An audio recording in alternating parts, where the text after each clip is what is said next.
Bismillahirrahmanirrahim. Assalamualaikum warahmatullahi wabarakatuh. Bagaimana kabarnya teman-teman hari ini? Semoga teman-teman semua selalu dalam keadaan sehat walafiat. Dan bagaimana dengan perasaan teman-teman hari ini? Semoga teman-teman selalu merasa senang dan selalu merasa gembira. Nah, alhamdulillah Allah masih memberikan kesempatan kepada kita semua, kepada Ustazah Lia dan juga kepada teman-teman untuk bertemu kembali di mata pelajaran fikih. Nah, sebelum kita memulai kegiatan pembelajaran kita hari ini, alangkah lebih baiknya kita berdoa terlebih dahulu agar kegiatan pembelajaran kita hari ini dapat dirahmati oleh Allah Subhanahu wa taala. Ustazah Lia izin memimpin doanya ya. Sikap berdoa, tangannya diangkat, kepalanya ditundukkan. Doa sebelum belajar. Bismillahirrahmanirrahim. Rabbi zidni ilman warzuqni fahman. Artinya, ya Allah, tambahkanlah ilmu kepadaku dan berikanlah aku kefahaman. Amin. Selanjutnya, ketika teman-teman belajar bersama Ustazah Lia, tentunya ada beberapa aturan pembelajaran yang harus teman-teman ikuti.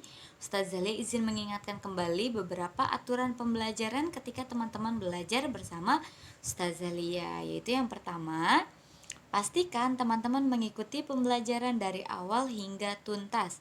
Kemudian yang kedua, pastikan teman-teman fokus mendengarkan informasi yang akan disampaikan.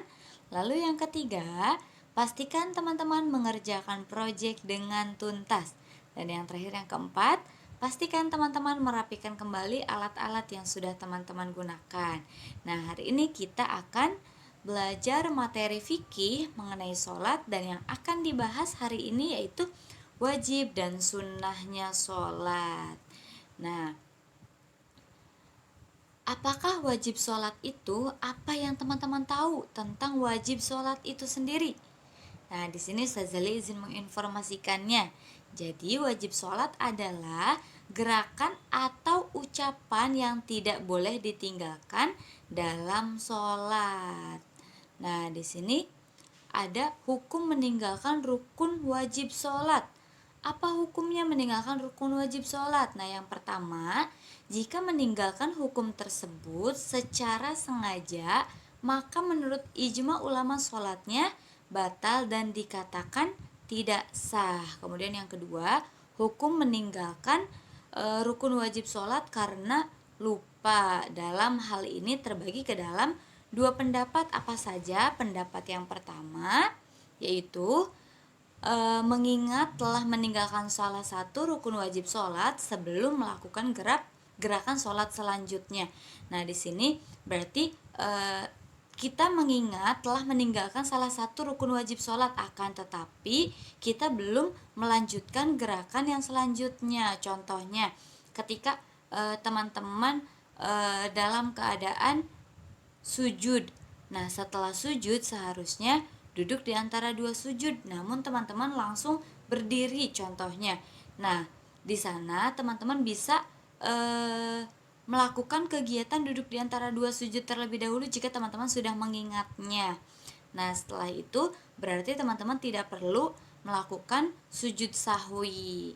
Kemudian pendapat yang kedua yaitu mengingat telah meninggalkan salah satu rukun wajib sholat setelah melakukan gerakan sholat selanjutnya. Nah, contohnya tadi, ketika teman-teman sujud, nah, lalu ketika teman-teman sujud itu, teman-teman langsung berdiri, seharusnya teman-teman melakukan gerakan duduk di antara dua sujud. Nah, tapi teman-teman sudah berdiri posisinya.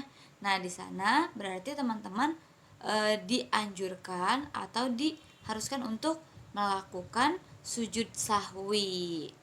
Nah, di sini ada tata cara sujud sahwi, yaitu yang pertama, melakukan sujud pertama dan membaca doa sujud.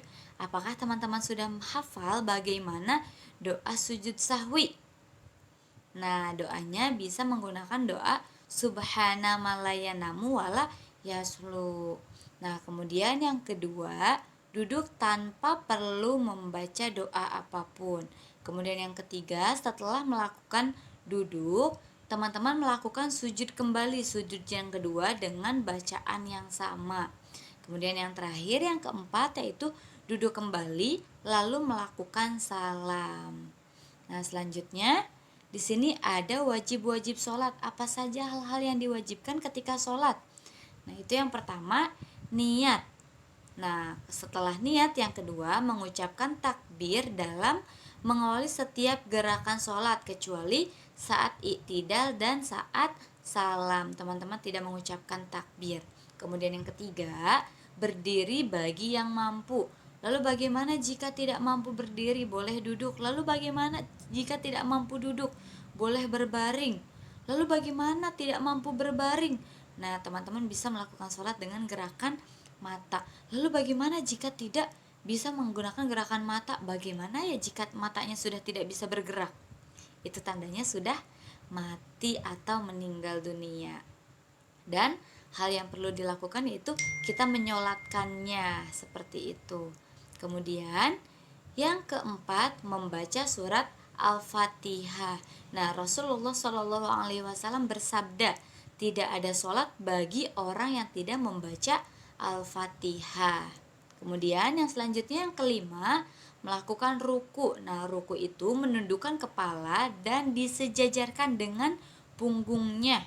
Kemudian yang keenam yaitu iktidal. Nah, iktidal ini adalah kembali berdiri dari ruku. Selanjutnya yang ketujuh, yang ketujuh yaitu sujud. Nah, sujud itu meletakkan kedua lutut. Nah, kedua lututnya, kemudian telapak tangannya dengan seluruh jari-jarinya, begitu pula dengan hidung, dahi, ditempelkan ke lantai dan menegakkan kedua kaki serta menghadapkannya ujung jari kaki ke arah kiblat. Nah, itu merupakan contoh gerakan sujud. Nah, selanjutnya yaitu duduk di antara dua sujud.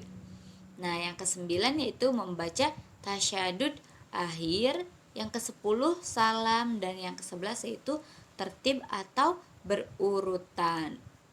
Selanjutnya ada sunnah-sunnah sholat. Apa saja hal-hal yang disunnahkan ketika sholat? Nah, diantaranya yaitu yang pertama, menaruh tangan kanan di atas tangan kiri ketika bersikap. Nah, berarti posisinya ini tangan kiri, ini tangan kanan. Nah, posisinya tangan kanan ada di atas tangan kiri. Nah, ini merupakan sunnahnya. Kemudian yang kedua, membaca doa iftitah. Lalu setelah membaca doa iftitah, nanti teman-teman akan membaca surat Al-Fatihah. Nah, sebelumnya disunahkan membaca ta'awudz dan membaca basmalah. Kemudian yang kelima, membaca amin setelah membaca surat Al-Fatihah. Kemudian yang keenam, membaca surat setelah Al-Fatihah.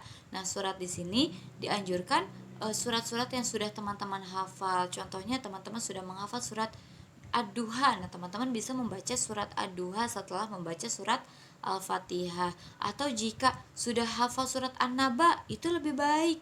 Nah, berarti setelah membaca surat Al-Fatihah, membaca surat An-Naba, seperti itu. Kemudian yang selanjutnya, yang ketujuh, membaca tasbih saat ruku dan sujud sebanyak 3 kali.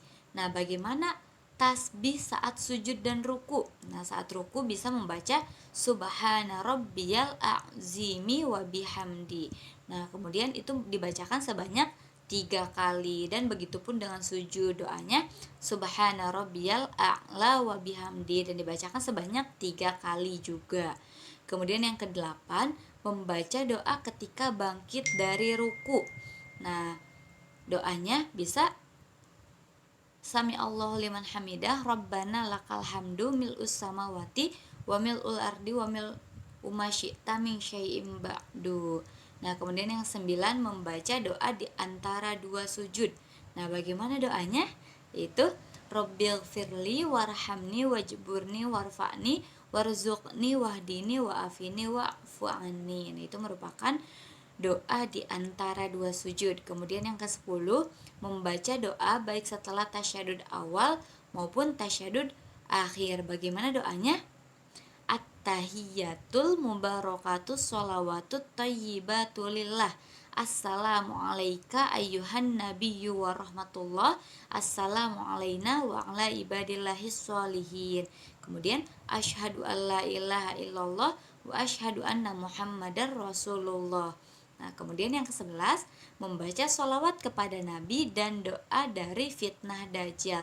Berarti tadi setelah syahadat teman-teman lanjutkan Allahumma sholli ala sayyidina Muhammad wa ala ali sayyidina Muhammad kama sholaita ala sayyidina Ibrahim, selanjutnya sampai doa fitnah Dajjal. Nah, selanjutnya yang ke-12, mengucapkan salam yang kedua. Nah, ketika teman-teman sholat pasti teman-teman akan membaca salam. Nah, setelah membaca doa fitnah Dajjal akan mengucapkan salam assalamualaikum warahmatullah. Nah, di sini disunahkan untuk membaca salam yang kedua, berarti assalamualaikum warahmatullah, berarti 2 kali mengucapkan salam. Nah, selanjutnya di sini ada informasi project. Nah, projectnya itu apa? Yaitu menceritakan kembali kepada anggota keluarga, boleh salah satunya, mau ke ayah, ibu, kakak, atau adik. Teman-teman bisa memilihnya. Nah, menceritakan apa? Yang diceritakan yaitu tata cara melakukan sujud sahwi. Nah, setelah teman-teman menceritakannya, silahkan teman-teman videokan, lalu videonya dikirim ke Google Classroom di muatan pelajaran fikih. Nah, selanjutnya mungkin cukup sekian yang dapat Ustazah Lia sampaikan. Ustazah Lia izin menutup kegiatan kita hari ini, namun sebelum kita tutup, kita membaca hamdalah terlebih dahulu. Alhamdulillahirabbil alamin. Segala puji bagi Allah, Tuhan semesta alam. Amin. Terima kasih teman-teman sudah fokus mendengarkan informasi yang Ustazah Lia sampaikan, sudah mendengarkan informasi dari awal hingga tuntas. Ustazah Lia izin tutup kegiatan kita hari ini. Wassalamualaikum warahmatullahi wabarakatuh.